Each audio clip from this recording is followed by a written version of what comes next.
Welcome to Second Take with Ashwin Mbedi. As you know, last week's show was focused on Namibia, and this week we decided to cross over the Orange River to South Africa to give you a recap of our favorite moments from Mzansi. And by favorite moments, we mean hilarious, jarring, but of course, informative. My name is Ashwin Mbedi. Welcome to the show. Welcome to Namibia, where adventure meets tranquility.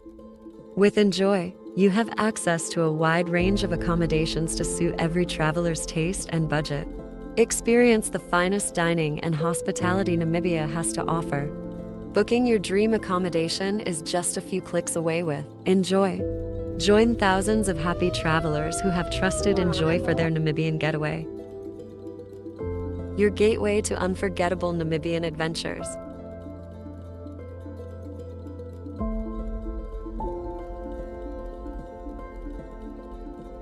Visit us today at enjoy.my.na.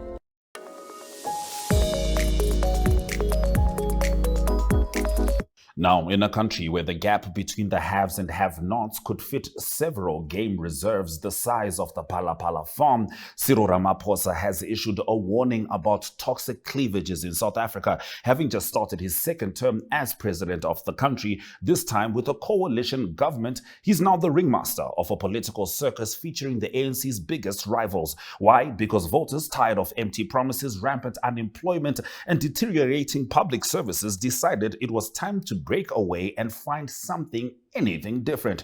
So in a move that could make even the most cynical political strategist blush, the ANC has teamed up with the pro-business Democratic Alliance and 4 other minor parties, dubbing this unlikely mashup a government of national unity. Meanwhile, left-wing parties that refuse to join have been quick to rebrand this alliance as a grand coalition designed to keep white monopoly capital firmly in the driver's seat. The new government is staring down a daunting to-do list, from job creation and tackling violent crime to ensuring that the notorious 12-hour power cuts of recent years don't make an unwelcome comeback. Now, during the ceremony, which included a mix of praise, poetry, helicopter flyovers, and a 21-gun salute, Ramaphosa conceded the voters of South Africa have been unequivocal in expressing their disappointment and disapproval of our performance in some areas. Some areas? That's like a life partner finding out you fathered a child with someone else, but you still want credit for taking out the trash every other day.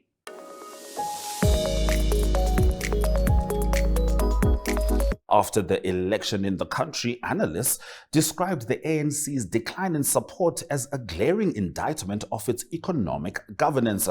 South Africa suffers from the world's worst inequality, over 1/3 unemployment, and relentless electricity blackouts, keeping GDP growth below 1%.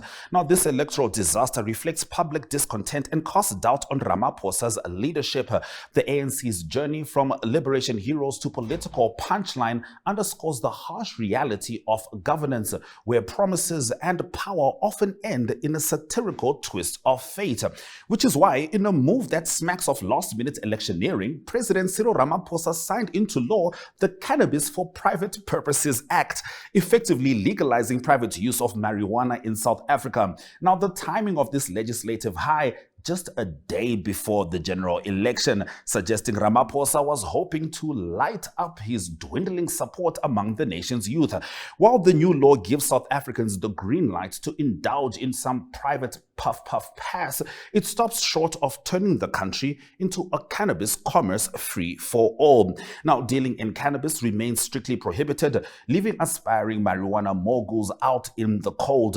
Now, consequent regulatory reform enabled by the Cannabis for Private Purposes Act will, among others, entirely remove cannabis from the Drugs and Drug Trafficking Act, the presidency declared, probably with a hint of smoke in the air. Critics are quick to point out the transparent timing of this legislation. It's almost as if Ramaphosa, facing a dip in youth support, thought, what could possibly boost my popularity faster than legalizing weed?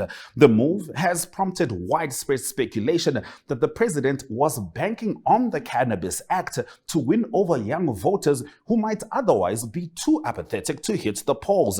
Nice try, Cyril. Legalizing weed to win the youth vote? I guess you thought that when young people zoe, they choose ANC on the ballot paper, huh? Classic half-baked strategy cupcake. The opposition was predictably not impressed.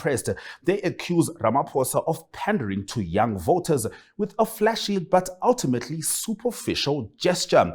Legalizing cannabis for private use while ignoring our broader social and economic issues is just another diversion tactic, said one critic, possibly while lighting up in private. Meanwhile, the youth of South Africa are left to ponder their newfound freedom.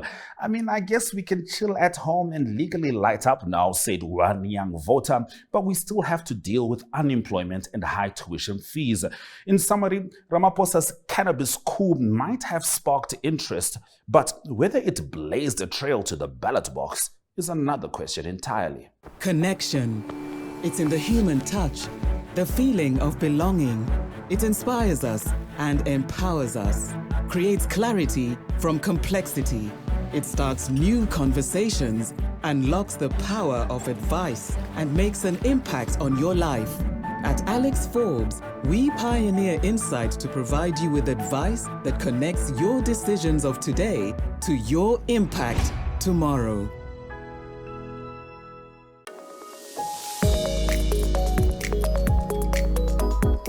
Lawmaker from the Democratic Alliance has been suspended after old videos surfaced of him using violent racist slurs against black people. Renato House, who was just sworn into parliament, initially tried to pass one of the videos off as doctored. Unfortunately for him, the DA confirmed the clips are genuine. The DA, South Africa's second largest party, has long been dodged by accusations of racism, which it vehemently denies. Yet here they are with House caught on video using racial slurs and calling for the killing of black people. The DA has promised disciplinary action, but this scandal has added fuel to the fire for critics who accuse the party of protecting white interests. House, who claimed on social media that he's not racist and apologized for his crass and hostile language, is facing a wave of backlash. More than 40,000 people have signed a petition calling for his removal from parliament. Even DA leader John Steenhuisen, who previously defended House, has yet to comment on the latest incendiary video. Helen Ziller, a senior DA official, condemned House language as unjustifiable and unacceptable. Meanwhile, the South African Human Rights Commission has announced legal action, branding House remarks as hate speech and harassment. And all I want to ask is, no one saw any signs? Like, the subject of black people never came up. Come on, let's be honest. Some things are easy to hide. Racism is not one of them. It took a video of him literally saying burn all K words for him to get suspended. There are several racist steps one takes before they get to the K word. I mean, he skipped the these people stage, the you speak so well for someone that comes from insert a country stage. He skipped the I bet you can dance well because you are black stage. He also skipped the I don't see color stage. He skipped the I have black friends so I can't be racist stage, and of course the famous you are not like the other stage. And the first time anyone in the DA heard him being racist was when he used the K word. Okay.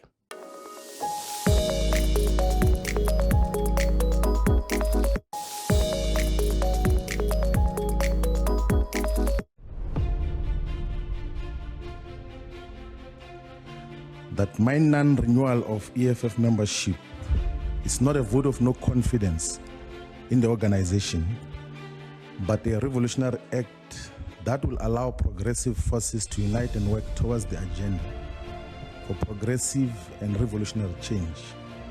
Sent me a letter yesterday. I felt the same pain when I received the news of the passing away of my mother. Because Floyd, to me, is not just a comrade, he's a brother. There is nothing wrong we've done to anyone. We have not wronged anyone internally and externally. Those who left have never said to us, create a space for us to ascend into power so that we too can lead. They've never, through their factional groupings or individual courage, come forward and say, you can't be president forever. At some point, there must be president. You celebrate cowards who have never confronted us, who have never said to us, this is our cry, this is what we're complaining about, this is what we need you to do. None of those things have ever happened. And you think those are the brave ones. If they were brave, they were supposed to confront us right in front of us and take the platform internally and challenge our authority. Joining me now to talk about what the EFF is going on is television and media personality and social worker Aina Raiza Kweyo. How are you, Aina? I'm good. How are you? Good. It's good to have you on Second Take. We've managed to drag you from Smell the Coffee for a Sunday evening of political discourse. Yes, you good? I'm excited. Yes. I think that, it's not something my usual audience would. They're not used to this see side. me in, yeah. But I, as your friend, I think this conversation actually started over several WhatsApp voice notes. So we're like, let's take it to the screen. Okay, so the South African political landscape has essentially shifted in a huge way. Floyd Shivambu, EFF, who is was the deputy president. Former deputy president, exactly, from the formation of EFF to over 10 years. This last week decided to call it quits, but he didn't just call it quits. Some people break up with people. Apparently, he's the type to break up and then tell you exactly where he's going for his next relationship. So he quit EFF to go to MK Party, which a lot of people can say was responsible for the loss of votes, not just for ANC, but for EFF, as well, loss of followings as well, given MK Party's stance. We'll talk about that a little bit. But Floyd is gone. Yeah, Floyd is gone, and it came as a shock to all of us. It's a political shock, it's a culture shock, it's a social shock, all shocks. All shocks. All shocks apply. When I first saw the news, what I appreciated was the fact that at least he had some decency and respect to at least say where he was going. At least he did not leave or leave anyone speculating. Yes. So I can say I appreciated that about him. Yeah. For me, what was shocking at the press conference when both him and Julius announced his departure was the body language. And then on social media, we had talks that, oh no, he's going to MK so that, he can come and bring MK and EFF together. But from the press conference, it was obvious that that was not going to work. Yeah. Because the body language, you can tell when the people are angry at each other. You can tell and hurt. You can tell when two people are not on the same page. And, and from the body language from that conference, I could tell there is no progressive forces. Yes. No, definitely. And I mean, of course, what I would like to congratulate is the premise of this press conference. Yeah. It showed a lot of political maturity just to have such a press conference, to discuss such a difficult subject. And difficult it was because for Julius Malema, it was pain. He said that he once told his son that if he dies, his son should call Floyd and Floyd would know what to do. Yeah. And in the clip that you just saw, he spoke about how he felt the same pain when he received the call of his mother passing. Of course, we went from pain to anger in a short space of time. But it was definitely one of those moments that we will hold on to for a while with regards to the political landscape in South Africa. Now, you're talking about how you feel like this is not a progressive forces move, some political amalgamation that will happen in the front. And I think one of the reasons we could say that is that these two political entities are diametrically opposed ideologically. I can't think of many reasons that they come together. For example, a lot of people would argue that the MK Party's vote is largely ethnic. Yes. Largely centered around the Zulu population, KwaZulu-Natal. They did manage to wipe out that entire area to really get seats over there. And the representation absolutely matters. That's not the point that I'm making. But EFF on the opposite end goes for a broader approach to Africanism, Pan-Africanism. You've seen Julius Malema drape on a range rainbow flag when the Uganda anti-gay bill was announced. You've seen them stand up to Jacob Zuma himself. Yeah. At some point, it was Floyd and Julius doing their best to take down Jacob Zuma must fall. Zuma must fall, right? And now Zuma seems to have pulled another political trick out of his hat. No one quite knows where this is going. I mean, of course, you know, they have announced Floyd's position and et cetera, but we all know that the Jacob Zuma story, it never starts at point A. You really get to know what's happening at point B or point Z, so to speak. So with Floyd going, do you think it's fair that a lot of EFF folks feel betrayed? Yes, it's a betrayal. There is no way you and I, let's say we are makeup artists. Our business is called A Square Hub. A Square, I like that. Okay. And then there is no way you're going to leave your business to go and join another makeup artist's business. It direct means competition. Direct competition. It means you have betrayed me. Yes. It means you have betrayed the people because firstly, you told us to use this foundation. Yes. How come you don't see you don't align with this foundation anymore? Suddenly because this is your ideology. Yes. This is your ideology. These are your principles. Absolutely. How come they don't fit you anymore? Yes. No, it's betrayal. Yes. Like, so earlier, you know, when I was talking about Zimbabwe, I spoke about cosmetic policies. Now, the policies and the principles that Floyd Shivambu helped usher in, for a lot of people, could be considered concrete, whether you agree with them or not. But could have been his attitude towards the policies being cosmetic? You know, was it just a job? You know, we were talking earlier about how, you know, Malema, this was his friend. Was it the same way the other way around? You know, was Julius caring about someone who really cared about clocking in the job? I think it was one-sided. That's why we can call it betrayal. Because if I am your friend and you don't see me as a friend, but you don't communicate that we are not friends. This whole time, you make me think I am your friend. That's betrayal. You create that illusion. Yes, you and create I act it. based on that yes, illusion. and I act based on that. You've betrayed me. And I understand where Julius is coming from. I also understand the emotion that we saw him go through. Oh, because at first, at the press conference, he was shocked. And he did say that I asked this brother of mine, what did I do to you? He said nothing. It's a political decision. Yeah. Yes, so you've betrayed me for your own personal gains. Your own personal gains. That's what it translates as. And then Floyd goes on after that to create a social media post where he says to say this is the best decision the ever. best decision he has ever made. No. I mean, I think that's, you know, was that necessary? It was not necessary. It was not necessary, but it's like he's putting salt on the wound. Salt on the wound. Even though at the press conference he was doing anything but, right? He was trying to be as cordial as possible. But I think now it seems like, you know, the true colors are showing, albeit if the true colors are fully green. So at the press conference, Julius Malema had said that Floyd Shivambu could rejoin the EFF. Yeah. That was at the press conference. Given the rally in Gauteng that happened right after, I think it's safe to say he's retracted that statement. Floyd can never go back to the EFF. I think he just said what he needed to say.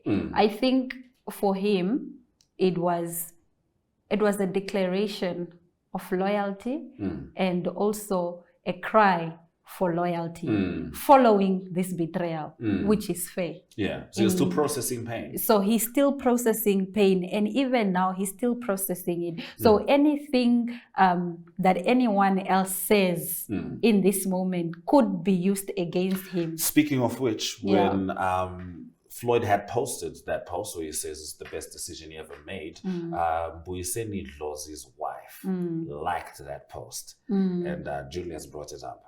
That was an interesting moment, wasn't it? It was interesting. I wished he had not brought it up, but I understand. He feels cornered. Why he brought it up. Yeah. No, because firstly, in the EFF constitution, members of the EFF must be loyal to the EFF. They can't disparage the EFF. So now, in the moment of war, if you are silent, if you are not with me, you are against me. Yes. And it's just the way it works and in of course, life. I mean, if your wife speaks. You know what I mean? It's fair to take some inference from that. In as her to defense, where you are. In her defense, I don't think she was deliberately liking the post to say that, oh, I agree with you.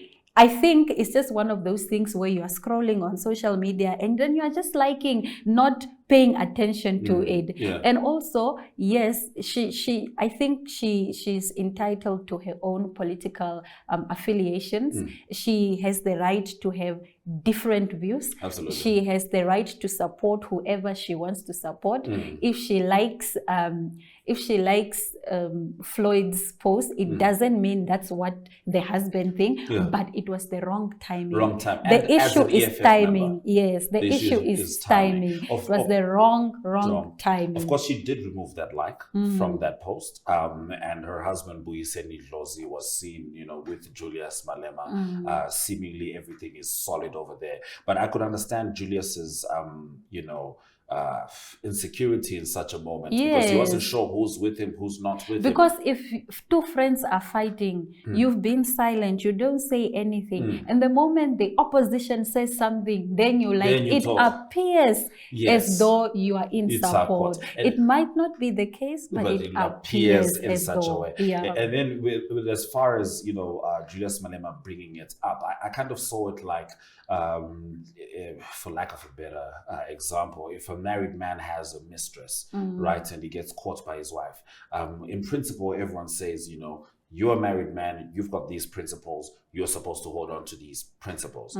But there's no actual real defense for the mistress should the wife decide to spread her anger around. It's not to say that the mistress was the prime architect of the demise of her marriage, but ultimately, once someone is angry and once someone is processing those emotions, they're just going to pick at whoever seems like they were involved. And that's how I saw Julius's reaction to this. Yes, I think the reaction is based on the situation at hand. It's based on head. It's a pure human being reaction. Anyone, when betrayed, will react that way. And also thought that, the Dlozi and Shivambu families would be close. And, there's that space for wishing your friend well in their future without necessarily aligning with what they're saying. And also, just to make another point, I think when she liked it, if it was intentional, we don't know whether it was intentional or unintentional. Well, she removed it, so the premise we can take is it's unintentional. Yeah, I think also another way I analyzed it, look at how Floyd and Julius reacted at the press conference. There was no animosity.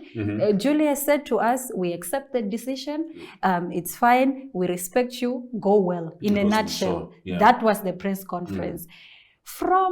If it was me seeing the press conference, I now see there's no bad blood. We all understand that we are moving on. I would also maybe go and like Floyd's post because I see and I know that there is no anger between us. There is no need for me to choose sides. She could have just taken the cue from the presser itself. Yeah, I understand that. Now, speaking of the presser, let's swing to Namibia. Do you think such a thing would have been possible in Namibia with the current political parties? Anything is possible. Okay, so let's give a real example. Dibulukeni Nauyoma left the AR.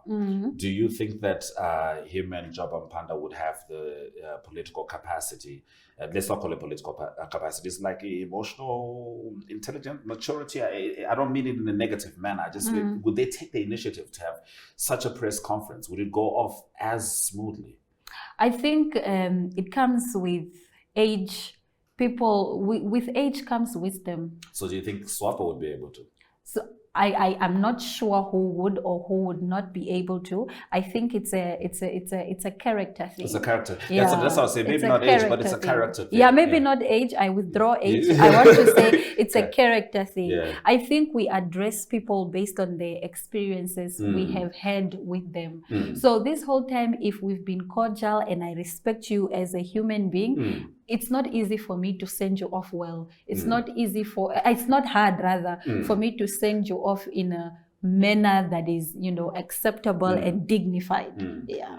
I'm with you. I mean, we won't even touch on the LPM with regards to how people can split politically, but I do think it's a good precedent that they've set, and I do hope a lot of African political parties can take it on as well. It's not to normalize betrayal, quote unquote, but to normalize political discourse that doesn't turn violent, political maturity that involves acceptance. So what would you say right now the future looks like? MK party, is this a definitive, W? I know on their end, they had to clear some people in order to make room for the EFF people. And those people were suing the MK party because they were removed from the party just randomly. We all know Jacob Zuma stands accused of so much corruption. And in fact, some of the first people to bring it up to us were Floyd Shivambu and Julius Malema. So how do you feel about, the future of South African politics with regards to opposition politics? Because obviously, the DA and ANC are still figuring out how to make the bed together, so to speak, but they are in the same room. I think the future is bright. I think we are stepping away from, what do I call it? Ordinary politics. Linear politics. There is a new dawn in politics, and I think we should all open ourselves up to it. I appreciate the fact that the oppositions, MK and EFF can work together as a progressive caucus in Parliament to try and demand the service from. I think that's past tense now. No. I think they will still work together. You believe so? In Parliament, I think they will still work together because they agreed to this. This is an obligation now. Yes. They must still work together and demand the service from the GNU. Yes. Yeah. So for me, that is a good. It's a good An example that other Africans could follow. Where they will not work together in the streets. There is no progressive forces in the streets, not in the universities, not in the churches, not in the communities, but in Parliament. I think that's possible. It's going to be interesting because if there's one thing that we value on Second Take is someone questioning the powers that be. Thank you, Anna, for joining us. Most welcome. All right. That's been Anna Razakweyo giving you her opinion on what the EFF is going on in South Africa.